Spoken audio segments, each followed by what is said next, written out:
मध्य प्रदेश के रीवा में स्थित करहिया मंडी में किसान कानून के विरोध में चल रहा धरना कार्यक्रम स्थल में आयोजित किसान महापंचायत में प्रदेश व राष्ट्रीय स्तर के बड़े किसान नेता सम्मिलित हुए और हुंकार भरी, जब तक वर्तमान 3 किसान कानून को वापस लिया जाता है, किसानों का यह आंदोलन जारी रहेगा। केंद्र सरकार को यह दिखाना होगा कि किसान आंदोलन सिर्फ 3 राज्यों के किसानों का आंदोलन नहीं है, बल्कि यह पूरे देश के किसानों का आंदोलन है। कार्यक्रम में मुख्य अतिथि बतौर संयुक्त किसान मोर्चा के राष्ट्रीय संयोजक राकेश टिकैत ने कहा कि केंद्र सरकार धीरे धीरे देश को पूंजीपतियों के हवाले करती जा रही है। किसानों की उपज ही बची थी, उसे भी पूंजीपतियों के हवाले करके किसानों को तबाह करना चाहती है। उन्होंने कहा कि केंद्र सरकार के इशारे पर पूंजीपतियों ने किसानों की उपज को खरीदने के लिए बड़े बड़े भंडार बना लिए हैं। उन्होंने कहा कि स्वयं केंद्र सरकार के मुखिया उद्योगपतियों की गिरफ्त में हैं। उन्होंने कहा यह वह भी समय था जब वर्ष 2007 में देश के अंदर अनाज घटा तो तत्कालीन सरकार के मुखिया टिकैत को बुलाया गया। इसके बाद भूमि अधिग्रहण कानून लाया गया, हमने दस्तावेज दिए, अच्छा कानून बना। अब वर्तमान सरकार इसे भी बदल रही है। स्थिति तो यह है कि सरकार को अब कंपनियां चला रही हैं। ऐसे में देश लुट रहा है, क्योंकि देश में लुटेरा आ गया है। उन्होंने कहा कि इनका मुकाबला करना होगा और ये लुटेरे आखिरी बादशाह साबित होंगे, लेकिन इसके लिए आंदोलन करने होंगे। विपक्ष भी इस दिशा में मौन है, इसे भी अपना काम करना चाहिए। उन्होंने कहा कि सरकार किसान आंदोलन को खत्म कराने पर आमादा है, लेकिन उसे यह नहीं मालूम कि यह लड़ाई देश बचाने का है। जब तक का कानून वापस नहीं होगा, आंदोलन जारी रहेगा। श्री टिकैत ने कहा कि रीवा सियासत का संबंध टिकैत फैमिली से रहा है। इसकी जानकारी बहुत समय पहले ही मिली थी।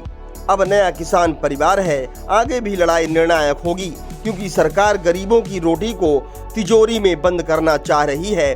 इससे गरीब भूखों मरेंगे, व्यापारियों के दुकानों में तालाबंदी होगी, छोटे मोटे व्यापारी खत्म होंगे, बड़ी कंपनियां आएंगी। इनका उद्देश्य ही बाजार बंद करना है। 60 लाख करोड़ का बड़ा बाजार होगा, सबकी जिम्मेदारी है, आगे आए। किसान नेता सुरजीत सिंह ढेर ने कहा कि किसान कानून फांसी का फंदा है, इससे न मजदूर बचेगा न किसान। 5 माह से आंदोलन चल रहा है। सरकार किसी निर्णय में पहुंचने के बजाय किसानों के साथ बदसलूकी कर रही है। जो भी सरकार के निर्णय खिलाफ बोल रहा है, उस पर या तो जुर्माना हो रहा है या जेल भेजा जा रहा है। कार्यक्रम में खेत मजदूर यूनियन के राष्ट्रीय उपाध्यक्ष सुभाषिनी अली ने कहा कि केंद्र सरकार के नेता अपने आकाओं के इशारे पर चल रहे हैं और वे आका हैं पूंजीपति। किसानों के सामने वे दूसरी बात बोलते हैं और आकाओं के सामने दूसरी बात। किसानों को देश भर के अंदर वाजिब दाम नहीं मिल रहे हैं, पूरे देश में किसानों का आधा दाम मिल रहा है। यह मोदी का खेल है, ऐसे में किसानों को लंबी लड़ाई लड़नी होगी। कार्यक्रम के दौरान अखिल भारतीय किसान सभा के जसविंदर सिंह, कुल हिंद किसान सभा के महासचिव मेजर सिंह पुन्नेवाल, भारतीय किसान यूनियन के राष्ट्रीय महासचिव राजपाल शर्मा, उपाध्यक्ष चौधरी बलराम सिंह, लंबरदार खेत मजदूर यूनियन की राष्ट्रीय उपाध्यक्ष सुभाषिनी अली, महासचिव विक्रम सिंह, अरविंद श्रीवास्तव, जनक राठौर, किसान नेता सुरजीत सिंह ढेर, अन्नदाता किसान यूनियन के अध्यक्ष गुमुख सिंह बिर्क, राष्ट्रीय मजदूर महासंघ के प्रदेश अध्यक्ष रवि दत्त सिंह तथा मनमोहन सिंह रघुवंशी, किसान नेता सुब्रत मणि त्रिपाठी सहित दर्जन भर राष्ट्रीय व प्रादेशिक एवं संभागीय जिला स्तर के किसान नेता सम्मिलित हुए। इन नेताओं ने किसान कानून को लेकर केंद्र सरकार के खिलाफ जमकर आवाज बुलंद की और कहा, जब तक कानून वापस नहीं होते हैं, यह लड़ाई जारी रहेगी। इसके साथ साथ आगामी 26 मार्च को भारत बंद का ऐलान किया गया है। किसान महापंचायत में संयुक्त किसान मोर्चा के बैनर तले दर्जन भर से अधिक किसान संगठन, मजदूर संगठन, व्यापारी संगठन आदि के नेता शामिल हुए। कार्यक्रम का संचालन किसान नेता कुंवर सिंह ने किया, जबकि उपस्थित अतिथियों का स्वागत संयुक्त किसान मोर्चा के क्षेत्रीय संयोजक शिव सिंह एडवोकेट ने किया। इस अवसर पर मोर्चा के सभी पदाधिकारी उपस्थित रहे।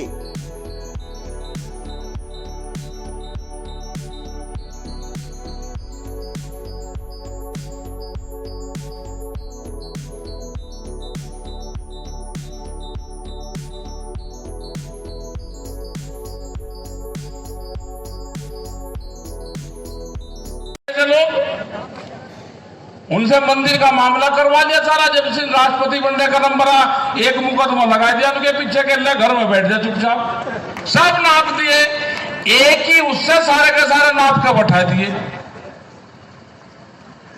तो इसका मतलब पार्टी की तो सरकार है नहीं भाई। पार्टी की सरकार तो पहले भी रही है ना। मनमोहन सिंह रहे प्रधानमंत्री, जब जब भी जरूरत हुई, अगर उनको भी जरूरत पड़ती थी किसी चीज की, तो वे बुलवाते थे, किसानों से बातचीत करते थे। जब देश में 2007 में गेहूं की कमी हुई तो टिकैत साहब को बुलवाया उन्होंने और उनसे सलाह ली। उन्होंने कहा कि देश में गेहूं की पैदावार कैसे बढ़ सकती है, आप वो फार्मूला कोई बता दो। 1 घंटे की मुलाकात हुई, फार्मूला बताया। आज 14 साल हो गए, देश में गेहूं की कमी नहीं रही। वो भी सरकारें थी। जब भूमि अधिग्रहण एक्ट आया, उस टाइम पे जितने भी पॉलिटिकल पार्टियां थी, सरकार कांग्रेस की थी, स्टैंडिंग कमेटी की चेयरमैन सुमित्रा महाजन, वो बीजेपी की बड़ी लीडर थी। हमने भी अपने दस्तावेज दिए तो सुमित्रा महाजन को दिए, क्योंकि वो चेयरमैन थी स्टैंडिंग कमेटी की। और एक बढ़िया भूमि अधिग्रहण एक्ट देश में की सरकार आई, आते ही उसी को चेंज करने की कोशिश करी। 3 बार भेजाओ, वो तो पूरे देश का संगठन इकट्ठे हुए।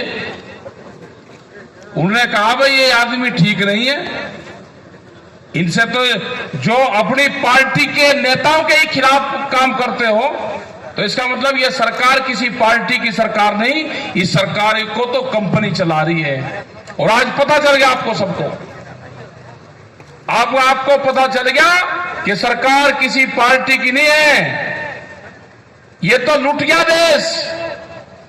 ये उठना पड़ेगा आप सबको।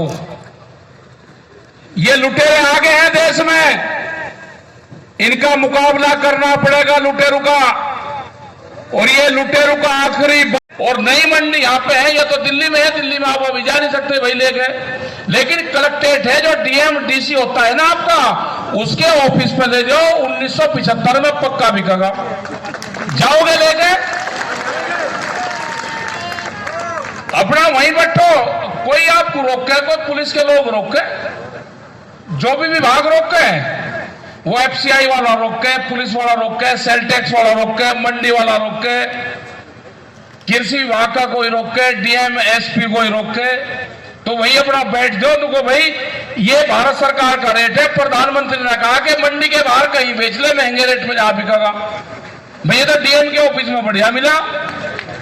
भाई कलेक्टर जो होता है वही तो होता है सीधा भारत सरकार का प्रतिनिधित्व, वही करता है, वही स्टेट का करता है। तो उससे बढ़िया कहीं मौका नहीं है। जब जब उत्तर प्रदेश में कहीं नहीं होता कोई चीज, तो कलेक्ट्रेट के वहां बिकता है, पूरे रेट में बिकता है। तो आप अपना जान आप गेहूं लेकर वहां पे बगैर रोड़े रुकेगा, कुछ नहीं होना। या दिल्ली फिर कान खोल के सुन ले, दिल्ली को ऊंचा सुनाई देता है और इसको फिर ऊंचा सुनाई देगा, फिर उसका सुनाएंगे। 3.5 लाख ट्रैक्टर दिल्ली में आए थे, वे कोई किराए के ट्रैक्टर नहीं थे। हमको झूठ भगा के लाल किले पे ले जाया गया हमारे बालकों को। अब क्या जाएंगे, ताल ठोक कर जाएंगे। अब क्या पार्लियामेंट की मंडी पे अपना गेहूं धान सारी चीज बेचेंगे। ये कान खोल कर सुन लो दिल्ली। प्रधानमंत्री ने कहा कि मंडी के बाहर कहीं बेच दो, हमें मंडी के बाहर मिला। जो व्यापारी पार्लियामेंट के भीतर बैठे, रेट उन्होंने तय करा, उनके बाहर बेचेंगे बाहर। यह तो कानून बना दो, नहीं तो 5 लाख से ज्यादा दिल्ली के चारों तरफ आज भी किसान बैठे हुए हैं। और हमने तैयारी कर ली, लंबी तैयारी हमारी भी है। हमने कहा कि समझौता जाकर होगा, अक्टूबर, नवंबर और दिसंबर में समझौता सरकार से होगा। छुट्टी नहीं करते धरने की बात हम के 1 महीने में हो जाएगा, 2 में हो जाएगा। हमें पता है कि इस साल के लास्ट तक समझौता होगा। आंदोलन जब तक चलाने पड़ेंगे, आंदोलन जिलेवार चलाने पड़ेंगे। ये साल आंदोलन का है, अपना घर बार छोड़ के खेत और आंदोलन दो ही आपके काम होंगे, खेत और आंदोलन। अगर आज भी एमएसपी पे कानून नहीं बना तो अपना जो फसलें हैं आप आधे रेट में ताज जिंदगी बेचते रहोगे। आज टाइम आ गया, आज यहां पे किसी झंडे का महत्व नहीं है, किसी पार्टी का महत्व नहीं है, कौन किसान की अगुवाई कर रहा है उसका महत्व नहीं है, ना आदमी का है। ये रंग बिरंगे झंडे अगर आप देख रहे हो तो किसी ने नहीं कहा कि मेरा झंडा कम लग रहा है, मेरा ज्यादा लग रहा। आज कोई नहीं कह रहा, कोई किसी का ही झंडा लगा दो, सब उसी झंडे कर रहे क्योंकि संयुक्त मोर्चा बन गया। उसके मोर्चे में 500 से ज्यादा संगठन है। हमने कहा कि जिसका जो झंडा है वो अपना झंडा लगावे, अपना नाम लिखे। जिसने भी छोटा बड़ा संगठन बना रखा है सबका। ये नौजवान की पढ़ाई का सवाल है, ये देश बचाने का आंदोलन है, इस देश को बचाना है, इन संस्थाओं को बचाना है। अगर किसी आदमी को आंदोलन नहीं करना, जेल से डर लगता हो, वो अपना एक फॉर्म माफीनामा भरा जाता है। माफीनामा, जब देश की आजादी में बहुत लोग जेलों में हुए तो माफी मांग के भी अपने घर पर आ जाते थे। तो अगर किसी को माफी मांग कर जाना है तो भाई जा सकता है, आंदोलन से हट सकता है। ये तो संघर्ष का आंदोलन होगा, संघर्ष होंगे, जेलें होंगी, लेकिन ये किसान, ये देश आजाद जरूर होगा। ये बंधन में है। हम गुजरात भी जा रहे हैं 4 और 5 तारीख में। गुजरात को भी आजाद करवाना, गुजरात भी बंधन में है पूरा। तो किसानों की बड़ी जिम्मेदारी आ गई। और जोन से रीवा संभाग में हम आए, यहां की एक रियासत, रीवा रियासत हुई यहां की, उसका संबंध टिकैत फैमिली से रहा। भाई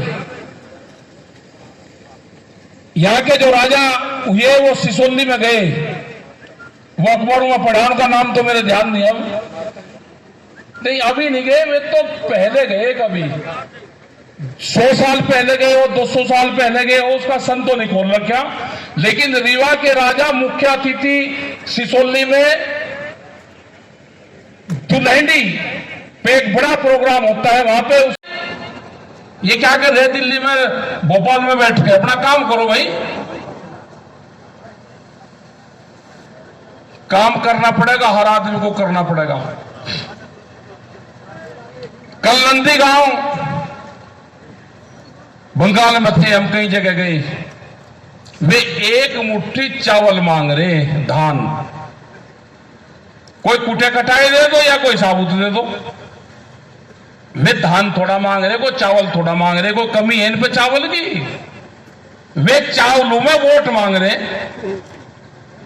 हमने कहा भाई चावल तो जरूर दे दो, लेकिन उन्हें एक बात जरूर कह दो कि भाई इस चावल का जो एमएसपी है भारत सरकार ने तय कर रखा है 1850 रुपया, वो इसकी कीमत दे दो और इस पर कानून बना दो। दिल्ली में धरना चल रहा, उनकी बात मान लो और इस पर कानून बना दो।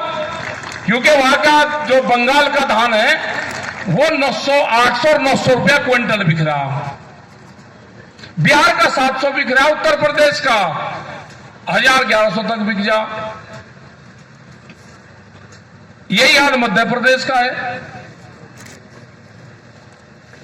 मध्य प्रदेश में भी गेहूं 1.5 महीना पहले सरसों का भाव 6000 रुपये क्विंटल था, आज 5000 और 4000 के आसपास का पहुंच गया। क्या होगा किसान का? ये व्यापारी आगे इन्होंने कहा कि भूख पे व्यापार करेंगे, जितनी जनता को भूख लगेगी उसके आधार पे फसलों की कीमतें तय करेंगे। रोटी को बाजार की वस्तुओं से परिवार जुड़ गया। तो रीवा का संबंध कहां का है ये हमको बताया जब अखबार में पढ़ा। मुजफ्फरनगर में अमर उजाला वो खबर छपी, उन्होंने कहा जी रीवा में जाओगे तो रीवा की रियासत का संबंध आपके परिवार से रहा है पुराना। तो भाई ढूंढेंगे कहाँ कहाँ परिवार है। अब ये नया किसान परिवार तो है ही, पुराना भी ढूंढेंगे कहाँ कहाँ है। तो ये आंदोलन आपको करने पड़ेंगे। यहां पे जितने भी लोग आए सब बहुत जिम्मेदारी से लोग यहां पे आए, सब बात सुनने आए, किसानों को आजादी दिलाने आए। ये किसान की आजादी की लड़ाई है। देश जब आजाद हुआ तो लड़ाई 90 वर्ष तक चली। ये किसान की आजादी की लड़ाई सिंह जी एवं मंचासी सभी हमारे राष्ट्रीय और प्रदेश स्तर के किसान नेतागण, सम्माननीय मंच, मान्यवर और इस महापंचायत में शामिल मिर्जापुर इलाहाबाद से आए हुए हमारे सभी सम्मानित किसान साथियों, आपका भी सादर वंदन अभिनंदन है। माननीय टिकैत जी एवं माननीय मंच को हम अवगत कराना चाहते हैं कि माह सितंबर 2020 में हमारे साथी किसान नेता इंद्रजीत सिंह ने बताया कि दिल्ली की सीमा पर आंदोलन शुरू हो गया है, रीवा में भी शुरुआत करना है। माननीय डॉक्टर सुनीलम साहब, माननीय बादल जी ने हमें अवगत कराया। 3-4 साथी किसान लीडर आए। इसके बाद बैठकों का दौर चलता रहा, हमारे साथी पहुंचते रहे और 25 सितंबर को रीवा में बड़ा आंदोलन हुआ। इसी तरह प्रत्येक राष्ट्रीय आह्वान मुताबिक हाईवे जाम, रेल रोको आंदोलन, सीएम का घेराव जैसे बड़े बड़े आंदोलन हुए। किसानों एवं किसान नेताओं ने गिरफ्तारियां दी। इसके बाद दिल्ली आंदोलन के समर्थन में 3 जनवरी से और आंदोलन में जान डालने का काम किया। धरना स्थल पर ही महापुरुषों का जन्म दिवस पुण्यतिथि भी मनाई गई। किसानों ने अपने बच्चों के जन्म दिवस मनाए। दौरान धरना लगातार किसानों समाज सेवियों के सहयोग से लंगर चलता रहा। 26 जनवरी 2021 को किसानों ने 5 किलोमीटर लंबी ट्रैक्टर परेड का आयोजन किया, जिसके गोंद गांव से लेकर दिल्ली तक पहुंचे। लाल किला सुनियोजित कांड को लेकर 2 दिन हम सब चिंतित रहे। उस चिंता को हमने आपने बखूबी से दूर करने का काम किया। यह मंच आप सबका चरण वंदन अभिनंदन करता है। 26 जनवरी के बाद हम सबने गांव-गांव जाकर किसान पंचायतें शुरू किया। आपका कार्यक्रम मिला, हम सब ने मिलकर ताबड़तोड़ मेहनत की, जिसका परिणाम किया जनता आपके साथ संघर्ष में खड़ा है। हम मंच के सभी किसान साथियों से निवेदन है, करवत प्रार्थना की अपना स्थान ग्रहण करें। क्षमता होनी चाहिए और बता देना है दिल्ली सरकार को कि किसान अपने अधिकार लेके रहेगा, पीछे नहीं लौट